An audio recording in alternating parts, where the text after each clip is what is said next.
वैसे तो श्री राम जी के पास दुनिया की सारी शक्तियाँ मौजूद थीं, पूरा सृष्टि उन्हीं में समाई हुई है। फिर भी उन्होंने जब रामा अवतार लिया था त्रेता युग में, तब उनके पास प्रमुख शक्तियाँ कौन कौन सी थीं। दोस्तों, ये वीडियो इसी पर आधारित है।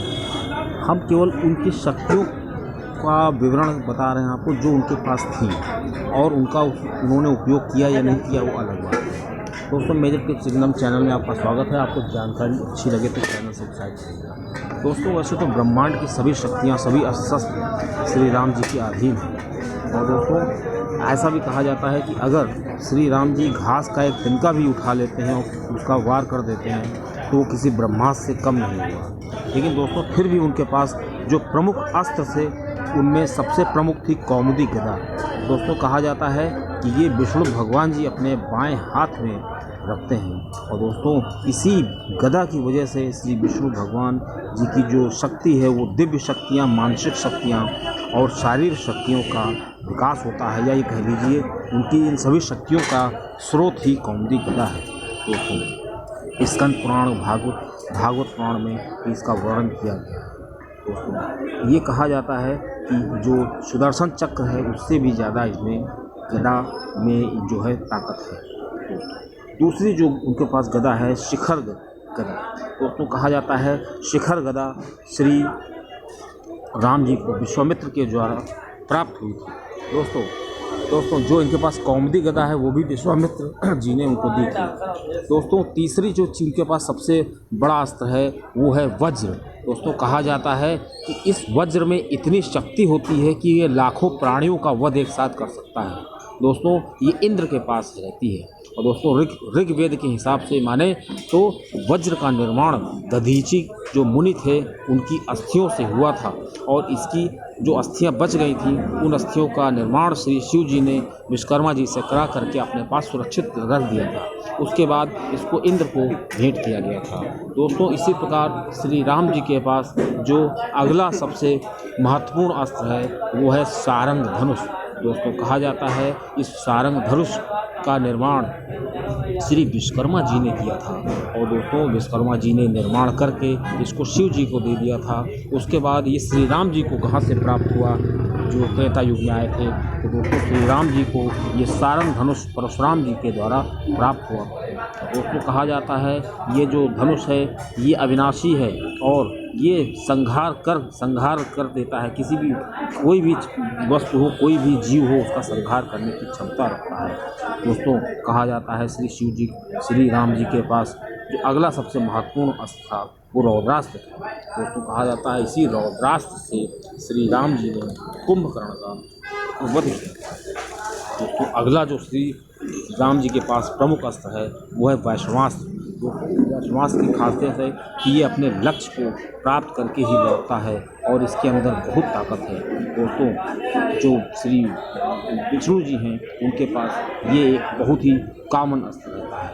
उसके बाद दोस्तों आता है ब्रह्मास्त्र। दोस्तों, ब्रह्मास्त्र के बारे में कहा जाता है कि इसका जो निर्माण किया गया था श्री ब्रह्मा जी के द्वारा सत्य और धर्म को बनाए रखने के लिए इसका निर्माण किया गया था। दोस्तों, इसकी मारक क्षमता अचूक है। दोस्तों, महाभारत और रामायण काल में इसका बहुत बार प्रयोग किया गया है। दोस्तों, अक्सर सुनने में आता है ब्रह्मास्त्र। उसके बाद जो सबसे महत्वपूर्ण अस्त्र है वो ब्रह्मशीर अस्त्र है। दोस्तों, कहा जाता है ब्रह्मशीर अस्त्र में जो ताकत है वो ब्रह्मास्त्र की लगभग 4 गुना ताकत होती है। और दोस्तों, श्री राम जी और श्री लक्ष्मण जी दोनों जी के पास ये शक्तियाँ थी और वो इसका प्रयोग करना अच्छी तरीके से जानते थे, लेकिन फिर भी इसका कोई प्रयोग नहीं किया गया था रामायण काल में। दोस्तों, अगला जो सबसे महत्वपूर्ण अस्त्र है श्री राम जी के पास वो श्री विष्णु भगवान का नारायण अस्त्र। दोस्तों, कहा जाता है श्री विष्णु भगवान जी ने खुद इसको बनाया था। और दोस्तों, इस शस्त्र की बहुत बड़ी खासियत ये है कि इसमें प्रतिकार करने की क्षमता होती है और इसका कोई प्रतिकार नहीं कर सकता है। और कोई भी शक्ति हो अगर इसका प्रतिकार करेगी तो इसकी शक्ति और भी तेज होती जाती है। दोस्तों, ऐसा एक बार महाभारत काल में भी इसका नारायण अस्त्र का प्रयोग किया गया था। और दोस्तों, इसके बाद श्री कृष्ण जी तुरंत समझ गए थे कि नारायण अस्त्र की काट क्या है। उन्होंने तुरंत सभी पांडव सैनिकों से कहा, आप अपने अपने अस्त्र को डाल दीजिए और इसको नतमस्तक हो जाइए इसके सामने। जैसे ही पांडवों से नतमस्तक हुई उसने अपना प्रभाव कम कर दिया। दोस्तों, श्री कृष्ण जी को इसकी जानकारी थी। दोस्तों, श्री राम जी के पास और सबसे विनाशक अस्त्र जो अगला है वो है पशुपात अस्त्र। दोस्तों कहा जाता है पशुपात अस्त्र शिव जी के द्वारा बनाया गया था और इससे ब्रह्मांड को पूरा समाप्त करने की क्षमता होती है। दोस्तों ये जो पशुपात अस्त्र था ये श्री राम जी को किसने दिया था? ये श्री विश्वामित्र जी ने दिया था जब वो वनवास की तरफ जा रहे थे। दोस्तों इस पशुपात अस्त्र की एक बहुत खासियत होती है कि इसको मानसिक रूप से, संकल्प से, वाणी से, दृष्टि से और धनुष से किसी भी तरह से इसका वार किया जा सकता है।